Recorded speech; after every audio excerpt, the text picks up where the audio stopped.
It came without warning, a soft chime from Detective Mark Delaney's computer at exactly 3:12 p.m. on a dim gray afternoon in December 2018.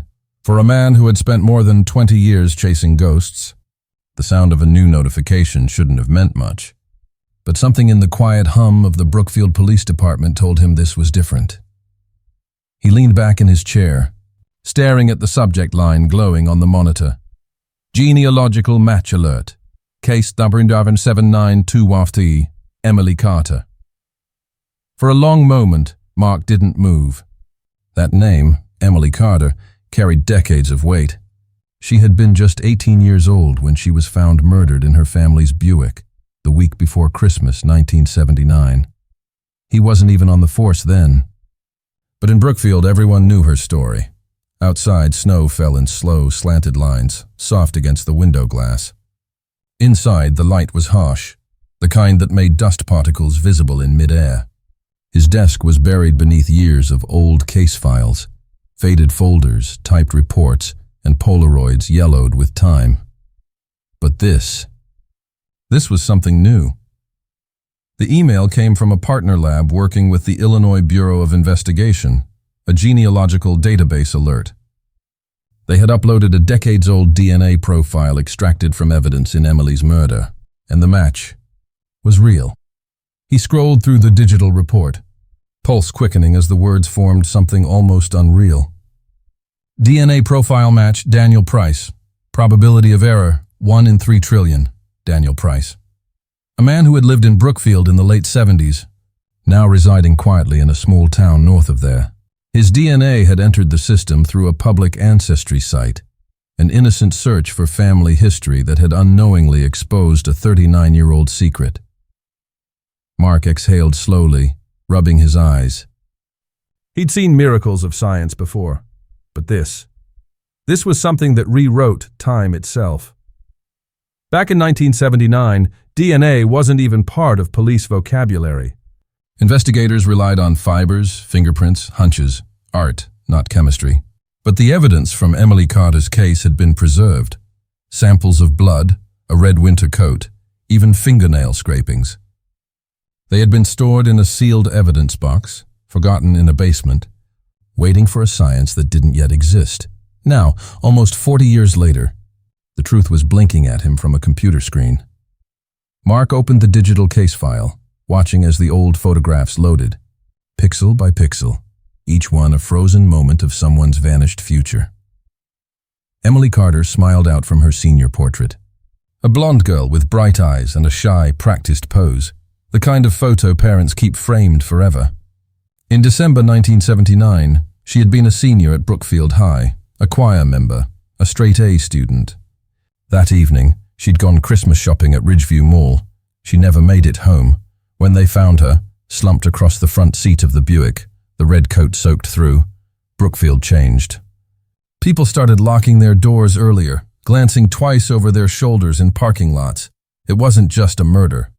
It was the death of something larger, the small-town faith that tragedy happened somewhere else. Mark scrolled through the scanned evidence log. Item 14, red winter coat, heavy blood staining. Item 15, blood samples, steering wheel and dashboard. Item 16, fingernail scrapings, foreign tissue present. He stared at that last entry. Those samples, so carefully collected by a detective who'd long since retired, were the key. They had waited 39 years, silent, sealed, patient. He thought of the people who had carried this wound all that time. Emily's parents, Robert and Linda Carter, the endless interviews, the candlelight vigils, the cold Decembers that came and went. Her younger sister Megan, who grew up in the shadow of something unsolved. Now, finally, the circle was closing. Mark leaned forward, elbows on the desk, his reflection caught in the dim glow of the monitor. He whispered the name under his breath, almost like testing it for truth. Daniel Price. Outside, the snow kept falling. Inside, a 39-year-old murder had just started breathing again, and this time, it wasn't letting go. December 19th, 1979. The day began like any other, and ended like something the town of Brookfield would never forget. Emily Carter's alarm clock clicked to life at 7:05 a.m., spilling out the soft guitar intro of Bruce Springsteen's Born to Run. She reached across her nightstand, hitting the snooze with a groggy laugh. Outside, winter had painted the world in silver. The frost on her window spread in crystalline webs that caught the pale sun, turning her small bedroom into a snow globe. Downstairs, her mother, Linda Carter, was already at the stove. The smell of cinnamon and butter filled the kitchen, French toast, Emily's favorite. Her father, Robert, read the morning paper, half listening to the local news that hummed quietly from the TV. The town of Brookfield was ready for Christmas. Lights glowed on porches, wreaths hung from every door, and Ridgeview Mall was packed with last-minute shoppers. It was Emily's last school day before winter break. She was excited more than she'd admit. Her planner was neatly filled. Early dismissal 2:15 p.m. Mall shopping. Call Becky R.A. Friday. She wanted to buy gifts with her own money, the small savings from her part-time job at J.C. Penney. She'd told her father not to help this year. "I'm earning it," she said proudly, smiling through a mouthful of syrup. At 7:45 a.m., she pulled on her red winter coat, the one with the big buttons that made her feel older, and slung her purse over her shoulder. Her blonde hair was still damp, the curls brushing her collar. Linda called after her, "Be home before 10, sweetheart." "Snow's coming," Emily waved, keys jingling. "Promise!" The car she drove that day wasn't hers. Her small Mazda was in the shop.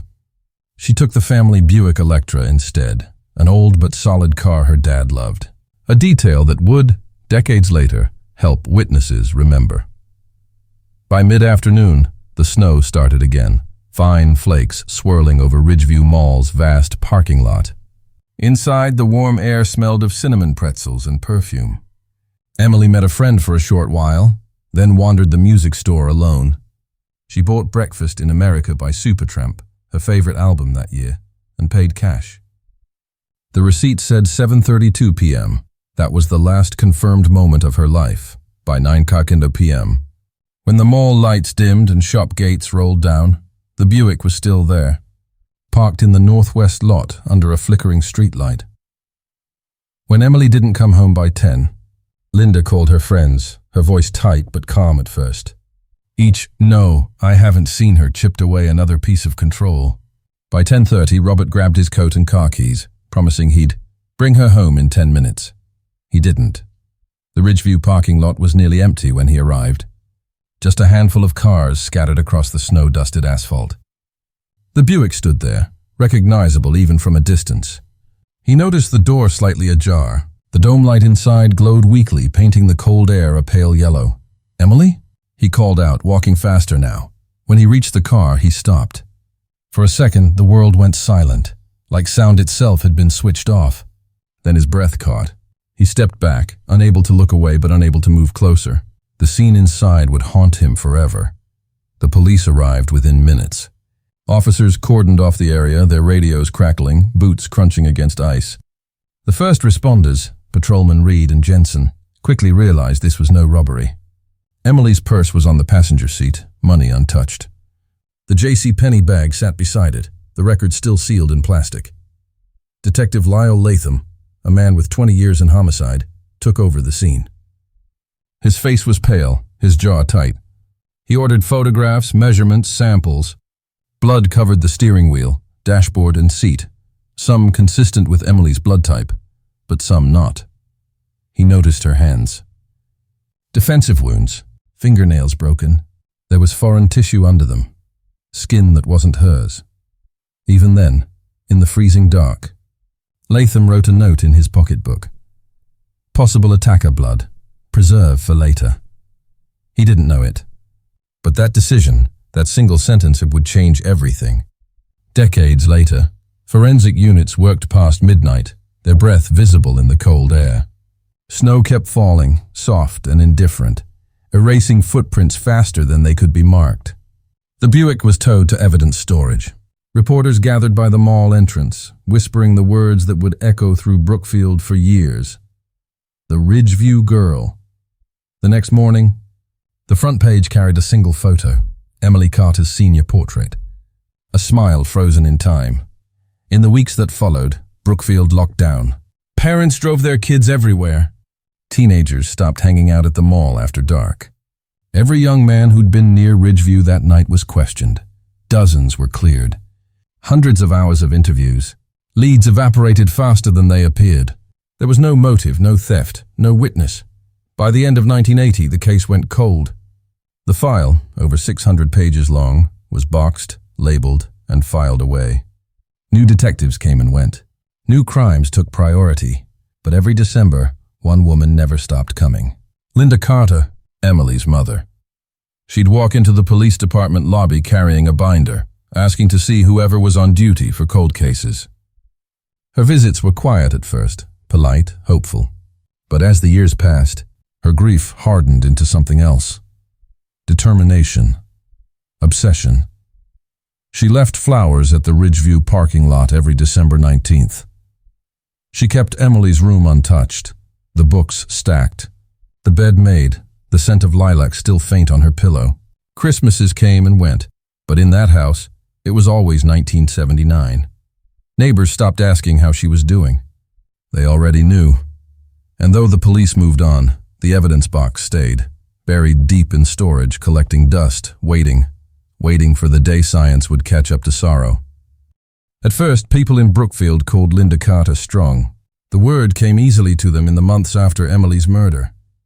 It sounded respectful, appropriate, something to fill the silence when no one knew what to say. But strength is a strange thing. It bends until it hardens, and then it doesn't bend anymore. The Carters' colonial-style house on Maple Street stayed exactly as it had been the night Emily left. Her room remained frozen in time, the yellow bedspread tucked tight, the perfume bottle half empty on her dresser, the stack of high school books gathering dust beside her desk. Linda made that bed every morning. She opened the window for exactly 5 minutes to let in fresh air, though no one had slept there in years. Robert tried to move forward. He returned to his engineering job, cut the grass on weekends, paid bills on time, as if routine could protect him from the emptiness pressing in at night. But each December, the shadows in the house lengthened. The sound of the clock ticking in the hallway grew louder. By the second year, he started sleeping in the guest room. Linda would sit on the edge of Emily's bed, holding her daughter's choir robe, whispering to someone who could no longer answer. Robert didn't blame her. He just couldn't watch. Every December 19th, without fail, Linda drove downtown to the Brookfield Police Department. She wore her best coat, hair pinned neat, carrying a binder of clippings and notes. She would ask to meet the detective assigned to Emily's file. Sometimes they knew who she was before she spoke. Sometimes they didn't, but they always found time for her. Detective Latham, the original investigator, met her every year until his retirement. He'd sit across from her with coffee gone cold, listening to the same questions, the same hopes. Was there anything new? She'd ask. And every year, the answer was the same. No. After Latham retired, the visits continued, but the faces changed. New detectives, new desks, new polite apologies. Linda never missed a year. By 1985, grief had settled into her bones like winter frost. The neat binder had turned into boxes, maps, letters, newspaper clippings, and photos of other missing girls across the Midwest. She pinned them on Emily's wall like an investigator, drawing colored lines between towns, between faces. She built a web only she could understand. Neighbors whispered that she'd gone too far. But when you've lost your child, too far becomes a place you live. She believed there was a pattern, a highway predator stalking blonde teenage girls near malls and rest stops along Interstate 55. Her letters to the FBI grew frantic, then poetic, then desperate. She wrote to families she'd never met, mothers like her, convinced their tragedies were all connected. Most people dismissed her theories as grief wearing a detective's mask. But hidden in the chaos were moments of startling clarity. Some of the patterns she saw, locations, timelines, even certain vehicle types, would later align with real unsolved cases. She didn't have the proof, just intuition sharpened by pain. Still, the community moved on. Invitations stopped coming. Church friends began avoiding her table at potlucks. People cared. but they didn't know how to hold a grief that never aged. Then came 1993. It was a cold Tuesday when Robert Carter collapsed at his desk at the Brookfield Power and Light plant. Heart attack, age 61. The doctor said it was atherosclerosis. Everyone else said it was heartbreak. Two supervisors drove to Maple Street to tell Linda. They didn't have to speak. She saw it on their faces before they opened their mouths. Her body went rigid.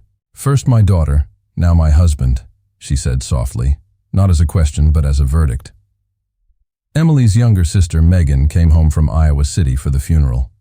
She was 26 then, married, teaching English, living a careful life that stayed just far enough from her mother's orbit. She loved Linda, but every phone call ended in the same place: theories, suspects, maps. The funeral filled the church with familiar faces, co-workers, neighbors, people who remembered when the Carters were just another happy family. Pastor Thompson spoke gently about Robert's quiet faith and long patience. He never mentioned Emily's name, but everyone heard it anyway in the pauses between his words. At the reception afterward, Linda moved from person to person, not to talk about her husband, but to hand out flyers, photocopied updates on Emily's case. She spoke about evidence, timelines, suspects. People nodded, murmured condolences, then drifted away. By the end of the day, she stood alone beside the coffee urn, clutching her folder like a life raft. Megan stayed 3 more days to help her mother pack up Robert's belongings. She found letters in his desk drawer, written to Emily but never mailed. Unsent prayers, really. In one he wrote, "Your mother is still searching. I think that's how she stays alive." Years turned into decades.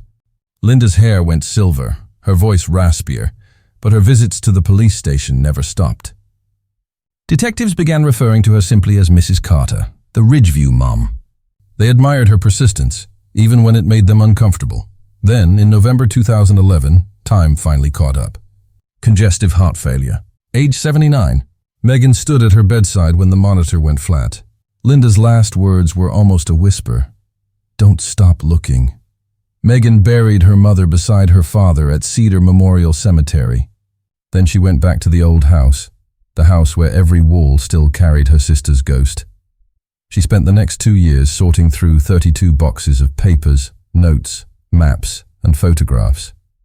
At first she wanted to throw them all away, but she couldn't. She scanned every page, creating digital files. Linda's archive, she called it. Late one night, staring at her laptop, Megan realized something. Hidden in the sea of chaos were patterns, real ones. Dates, witness names, even details of blood evidence long forgotten in police storage. Her mother hadn't been entirely wrong. In 2017, Megan called the Brookfield Police Department and asked to speak with whoever handled cold cases now. They transferred her to Detective Mark Delaney, the same man who, a year later, would open an email that would change everything. The rediscovery began in the most ordinary way imaginable, during an evidence reorganization. Summer 2006. The Brookfield Police Department was moving decades of case materials out of their old basement into a newly built evidence facility across town. Rows of dust-covered boxes stretched wall to wall, labeled in fading ink. Robbery 1983, assault 1975, homicide cold. Detective Jennifer Rothwell, 12 years from retirement, had been assigned to help catalog it all. The basement was stifling, the air thick with dust, the hum of old fluorescent lights droning overhead. By the 3rd day, she was tired, sweating, ready to clock out when she noticed a warped cardboard box wedged behind a stack of traffic accident files. Its bottom edges were water-stained, the ink almost gone. She squinted at the label, traced the faded handwriting with her thumb. Carter Homicide, 1279. She paused. The name stirred something. One of those old-town stories every rookie heard on their first week. Ridgeview Mall, the redcoat. The girl in the Buick. Rothwell pulled the box free, brushing off a layer of dust that fell like gray snow. The weight of it surprised her, heavier than paper should be. Inside, she found evidence envelopes sealed with decades-old red tape. Everything was there. Photographs, blood sample vials, fingernail scrapings sealed in small containers, a red winter coat folded inside a plastic bag, still stiff with brown stains that once had been bright. She stopped breathing for a moment. Some evidence deteriorates over time, but these somehow had survived. The typed inventory sheet listed 43 items. Routine stuff, mostly. Fibers, witness statements, Polaroids. But 2 entries made her stomach tighten. Item 19, blood samples, inconsistent with victim type. Item 27, fingernail scrapings, tissue present. Back in 1979, this would have meant nothing. Blood type could exclude suspects, not identify them. But in 2006, forensic DNA analysis had already turned science fiction into courtroom reality. Rothwell knew exactly what she was holding. She sealed the box again and drove straight to the cold case division, where Detective Mark Delaney had recently been assigned to identify cases suitable for new DNA testing. When she placed the box on his desk, he looked at her, puzzled. "What's this?" "Something that shouldn't have been lost," she said quietly. "The Carter girl." Mark opened the lid and stared down at history. Literal. Physical history, preserved in brown-stained cotton and glass vials. He lifted one vial carefully, reading the fading label. Dashboard. Blood trace. "O positive." He checked the victim's file. Emily's blood type was a positive. That small difference meant someone else had bled inside that car. "This is it," he murmured. This could be everything. Within weeks, the evidence was packaged, logged, and sent to the Illinois Bureau of Investigation lab in Springfield for testing. The process was agonizingly slow. The samples were fragile, decades old, and any contamination could ruin them forever. The technicians worked like surgeons, extracting microscopic fragments, amplifying genetic sequences that had been dormant since Jimmy Carter was president. 18 months passed before results came back. Mark remembered the day he got the call. March 2008, cloudy and cold. Dr. Michael Thompson, head of the IBI Forensics Division, spoke with quiet excitement. "We've got it. There's a foreign DNA profile, not Emily's. Full sequence." Male donor, Mark felt his pulse jump.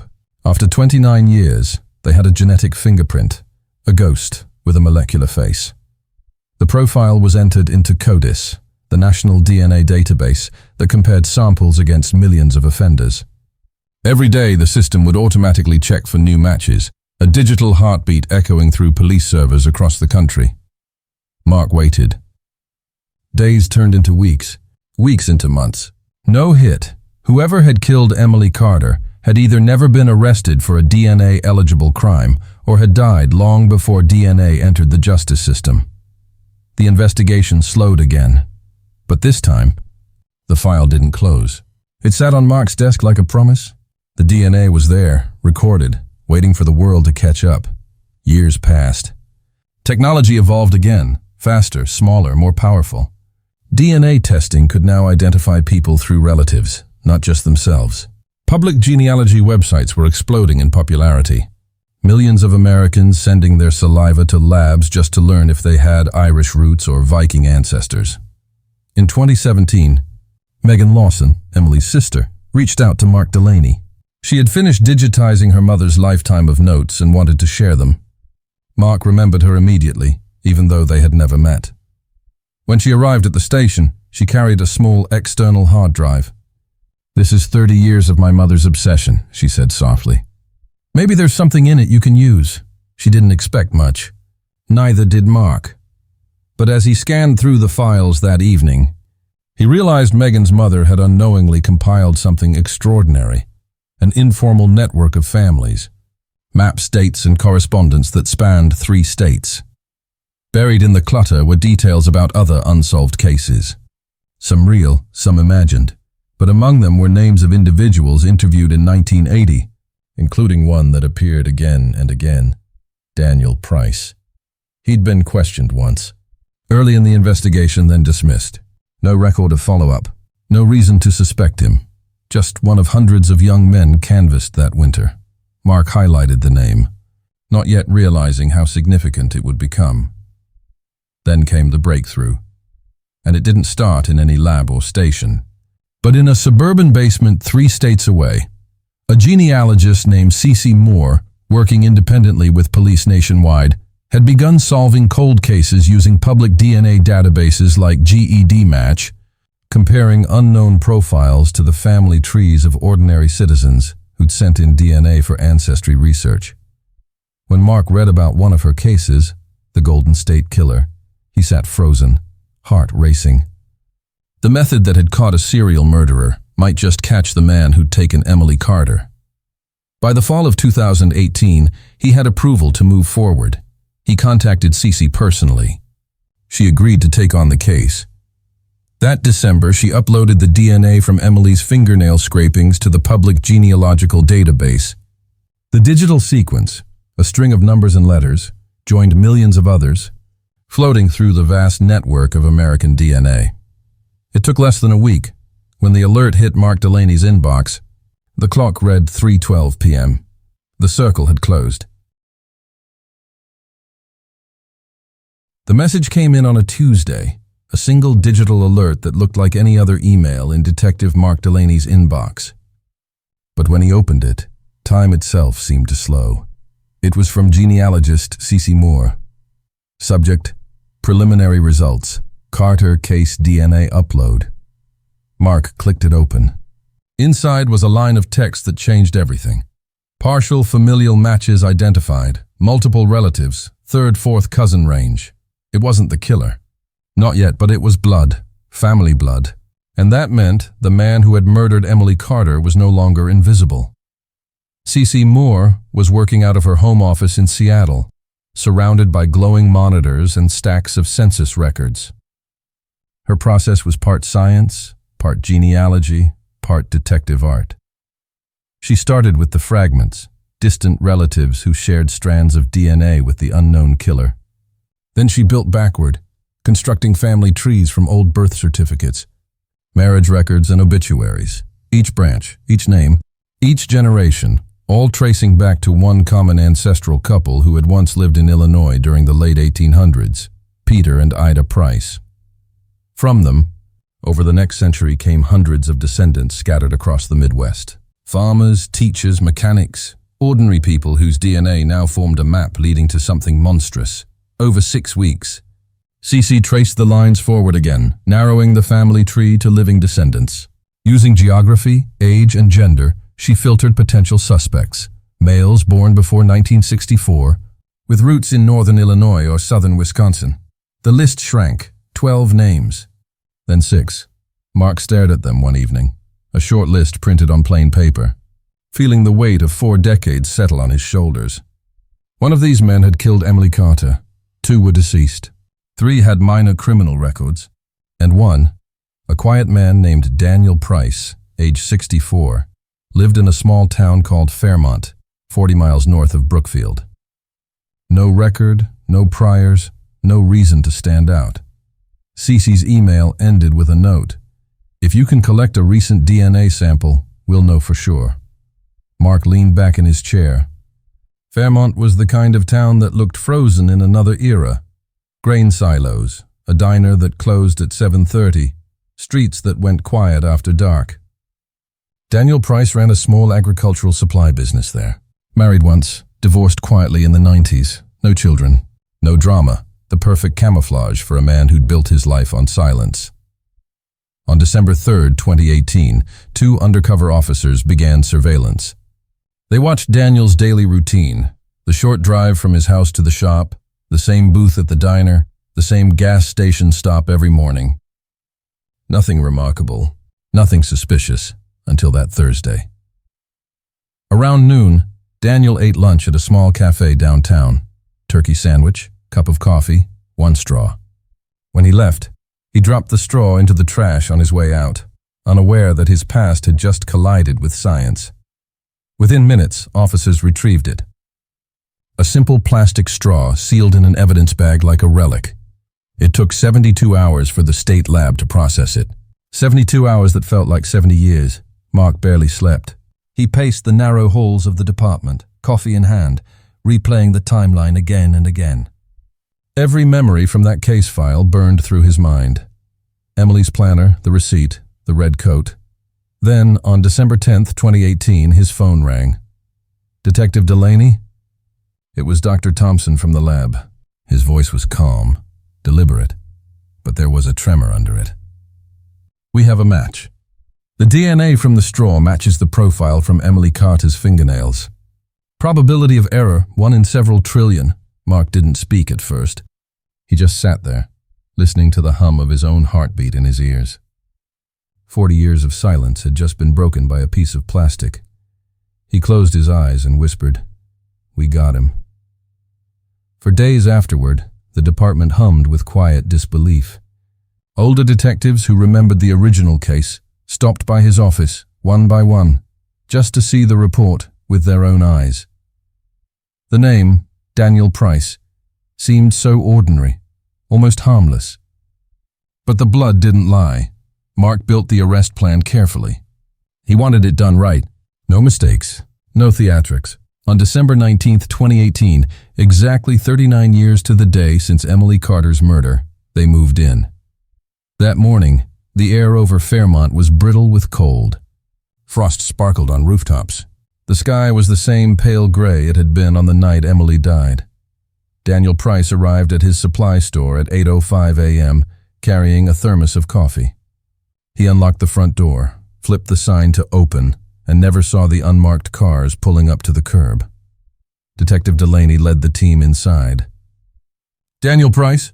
The man looked up from his desk, confused. "Yeah?" Mark's voice didn't waver. "You're under arrest for the murder of Emily Carter." For a moment, Daniel didn't move. His face went blank, not fear, not surprise, just the stillness of someone who'd run out of lies. As officers cuffed him, employees stared from behind counters, frozen. The arrest warrant read like a scientific confession. DNA evidence obtained through genealogical analysis identifies Daniel Price as the source of biological material recovered from the victim's fingernails. Back in Brookfield, Mark stood outside the station that evening, watching the winter sky fade to indigo. He'd waited his entire career for this. When the booking was done, he finally saw the man up close in the interrogation room. Gray hair, blue flannel, clean hands folded neatly on the table. Daniel Price looked like anyone's neighbor. He spoke calmly, politely, even when read his rights. When Mark asked if he knew Emily Carter, Daniel tilted his head slightly. "No," he said. "Never heard of her." His tone didn't crack. His eyes didn't flicker. But his DNA had already told the truth. Mark leaned forward, voice low. "You left a part of yourself behind that night, Daniel. 40 years ago, she fought you, and she won." For the first time, Daniel looked down. Not remorse, something else. A faint, exhausted smile. "I guess everyone leaves something behind," he murmured. He said nothing more. That night, as the snow began to fall again, Detective Mark Delaney drove home in silence. He didn't turn on the radio. He didn't call anyone. He just kept seeing Emily's photograph in his mind. The girl in the red coat, forever 18. After 39 years, Brookfield finally had a name. But names weren't the same as answers. In the days after the arrest, Brookfield changed again. The news spread fast, not through newspapers this time, but through glowing screens and social feeds. After 39 years, Emily Carter's killer had been caught. The words felt unreal. People who had been teenagers in 1979 sent messages to one another, trying to explain the emotion that came with an ending they never thought they'd see. Detective Mark Delaney barely slept. The adrenaline of the breakthrough hadn't faded. It had only sharpened. Every hour seemed filled with paperwork, media calls, and the quiet disbelief of colleagues who couldn't quite believe the coldest case in department history was over, except it wasn't. Not really. Once Daniel Price was in custody, the real work began. The Illinois Bureau of Investigation joined the case, alongside FBI analysts who specialized in long-term offender profiling. They wanted to know who this man really was. What kind of person could kill a teenage girl in a mall parking lot, then go home and live a quiet life for 4 decades? Mark sat through interview after interview, piecing together Daniel's past like a photograph slowly developing in a darkroom. In 1979, Daniel had been 25, a construction worker renting a small apartment near Ridgeview Mall. No prior arrests. No violent incidents, nothing to draw suspicion. He'd even been questioned once, just weeks after the murder, but his calm, cooperative demeanor had pushed him to the bottom of the list. He'd given a blood sample, and because his type, O positive, was shared by nearly half the population, it meant nothing at the time. The investigation had missed him by inches. In 1982, Daniel moved north to Fairmont, where he bought a struggling farm supply business and married a local woman named Elaine. They divorced in 1995. No children, no police reports, no drama. He paid his taxes, he mowed his lawn. To anyone who knew him, he was ordinary, but evil often wears an ordinary face. On December 20th, 2018, the day after his arrest, a search warrant was executed at his Fairmont property. Officers combed through every inch of the small ranch house, photographing, dusting, collecting. At first, they found nothing. No weapons, no trophies, no trace of blood. Just a clean, orderly home belonging to a man who lived alone and kept to himself. But then the cadaver dogs stopped near a detached garage Daniel had built in 1986. The concrete floor looked newer than the rest of the structure, smoother, slightly different in color. Ground-penetrating radar revealed anomalies 3 feet below the surface. They began digging. What they unearthed wasn't a body, but something that felt just as chilling. A small rusted lockbox wrapped in plastic and sealed against moisture. Inside were dozens of photographs, grainy, handheld shots of young women taken from a distance. Most of them blonde, all between 16 and 25. They appeared unaware of being photographed. Many images were of mall parking lots, gas stations, sidewalks. Alongside the photos were small personal items, trinkets that carried a quiet kind of horror. A woman's wristwatch, cheap jewelry, a student ID card from a University of Illinois student who had gone missing in 1985. A tiny ceramic angel figurine. Each item was labeled in neat handwriting with dates and short notes. No names, just numbers, places, and cryptic phrases like Lot West Side or Blue Coat. 3:42. Mark Delaney stood over the evidence table that night, the fluorescent lights buzzing above him, staring down at what was clearly a pattern, a ritual of observation and possession that had gone unnoticed for decades. None of it proved Daniel had killed anyone else, but it painted a picture of compulsion, of a man who had hunted in silence, satisfied not by killing but by watching, collecting, remembering. When investigators traced one of the IDs to a missing college student named Rachel Thompson, who had vanished in 1985 while walking home from campus, the case took on a darker shape. Rachel had never been found. Her family had moved away years ago, believing she'd simply disappeared. Now her face was back in the news. Another ghost pulled into Daniel Price's orbit. In court, the recovered lockbox became the center of speculation. Legally, it tied Daniel to nothing but possession of disturbing memorabilia, but symbolically it screamed guilt. The prosecution knew it. The public felt it. Mark spent long nights going over the old 1979 interview transcript, the one where Daniel had claimed to be home alone watching TV the night Emily died. His statement had been bland, almost boring, exactly the kind of answer investigators forget about after a long day. But the transcript revealed something subtle. A single line that meant little then, but echoed now. When asked if he'd been to Ridgeview Mall that week, Daniel had replied, "Not lately, it was a lie." And he'd told it so smoothly that no one noticed. The trial preparation stretched through 2019. The defense tried to challenge the DNA evidence, arguing that using public genealogy databases violated privacy rights. But the judge ruled it admissible. Once you voluntarily share your DNA with a public service, you give up the expectation of secrecy. By early 2020, the courtroom was ready. The trial began on February 10th, in the Cook County Courthouse, 40 years and 2 months after the night Emily Carter lost her life. Daniel Price sat at the defense table, gray-haired, calm and distant. His expression barely changed through opening statements. The prosecution's argument was simple. Science doesn't lie. The DNA found under Emily's fingernails matched Daniel Price's profile with a statistical certainty so high it defied coincidence. They outlined the preservation of evidence, the chain of custody, the discovery of the lockbox. and they showed the jury photographs of the young women inside it. When the defense tried to argue contamination or misidentification, the lab results stood like steel, but the most powerful moment came not from science, but from a voice. Emily's sister, Megan Lawson, now 52, took the stand. Her voice shook, but she spoke clearly. She described Emily's kindness, her stubborn independence, her laugh. She talked about their mother's decades of obsession, and how that obsession had outlived her father, consuming the family 1 year at a time. She looked directly at Daniel Price when she said, "You didn't just kill my sister.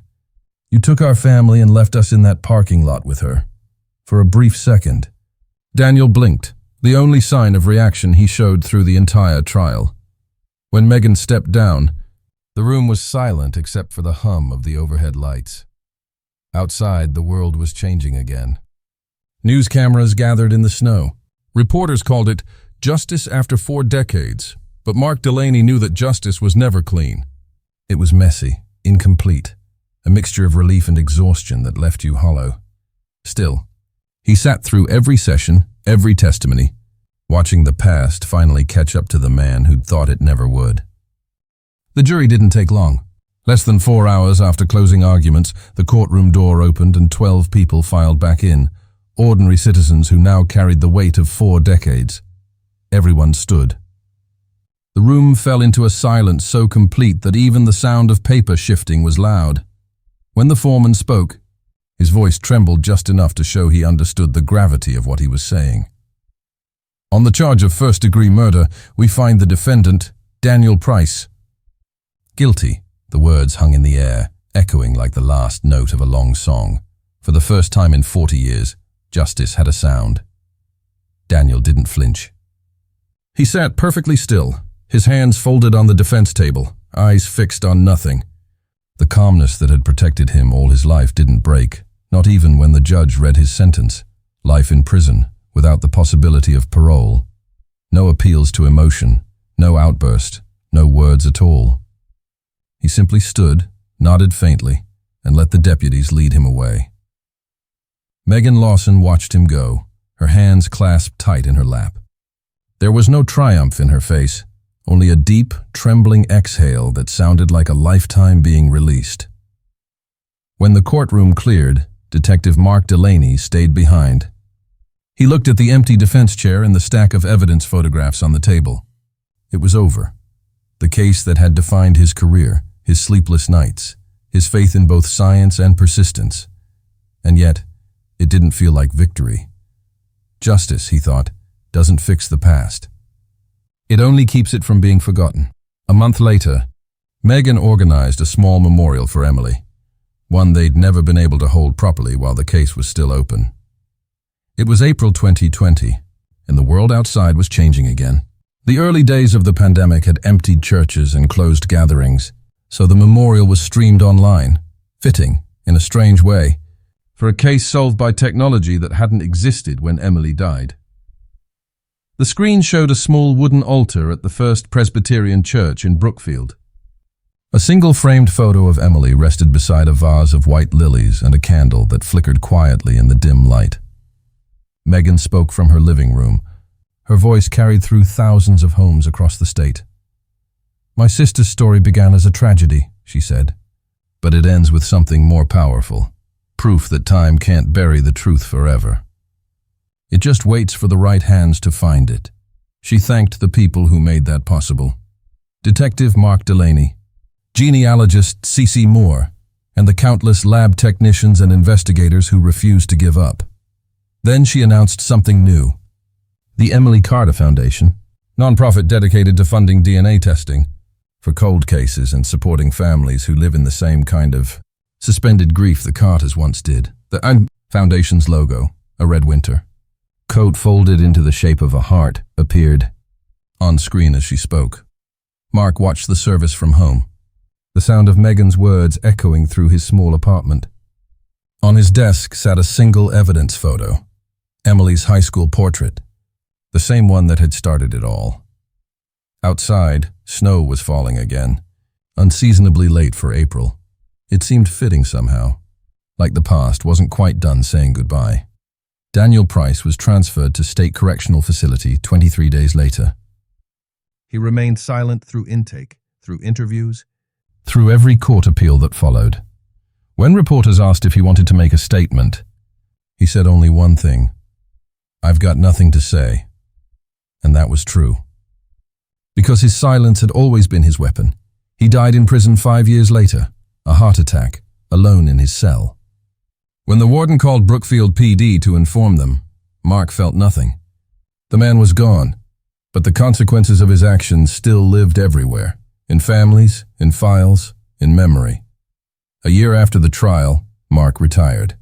30 years on the force, hundreds of cases, but one that would follow him forever. He took a small advisory role with Megan's foundation, helping review other cold cases that might be solved through genetic genealogy. He found comfort in that work, in helping other families turn grief into motion, silence into purpose. Sometimes, when new parents visited the station to drop off old evidence or volunteers came to learn about the program, they'd ask about the Carter case. Mark always told them the same thing: Emily fought back. She didn't go quietly, and that's why we found him. He never mentioned the sleepless nights or the years lost to waiting. He didn't have to. The story spoke for itself. On December 19th, 2021, 42 years to the day since Emily's murder, Megan Lawson drove to Cedar Memorial Cemetery. The ground was frozen hard underfoot. Wind moved through the rows of gravestones with the whispering sound of paper turning. She stopped at the Carter family plot, 3 headstones in a neat line. Her parents, Robert and Linda, side by side. And between them, a new marker: Emily Carter, 1961-1979, beloved daughter and sister. Justice delayed, but not denied. Megan knelt, gloved hands brushing snow from the engraving. Beside the headstone, she placed a small ceramic angel, the one recovered from Daniel Price's lockbox. The one no one could confirm had ever been Emily's. She didn't care. In her heart, she believed it had. As she stood, the clouds broke for a moment, letting sunlight spill across the cemetery. It caught the angel's porcelain wings, and for an instant they glowed, fragile, bright, untouchable. Megan took a breath that shook, then steadied. "You can rest now, Em," she whispered. "We found him." Then she turned and walked away, her footprints the only ones in the snow. That night, Detective Mark Delaney sat on his porch, watching the same sunset fade over Brookfield. The years had taken their toll, gray in his hair, weight in his shoulders. But there was a quiet peace in him now. He thought of the people who'd made this ending possible. The scientists, the sisters, the mothers who refused to give up. And he thought of how justice, in its purest form, was really just memory, a refusal to let the lost be erased. The wind shifted, carrying the faintest sound of distant church bells. He looked up at the darkening sky, then at the snow beginning to fall again, and whispered the words he'd carried for years. "For you, Emily." In the silence that followed, the snow kept falling, soft, endless, and clean, and for the first time in 40 years, Brookfield finally slept in peace.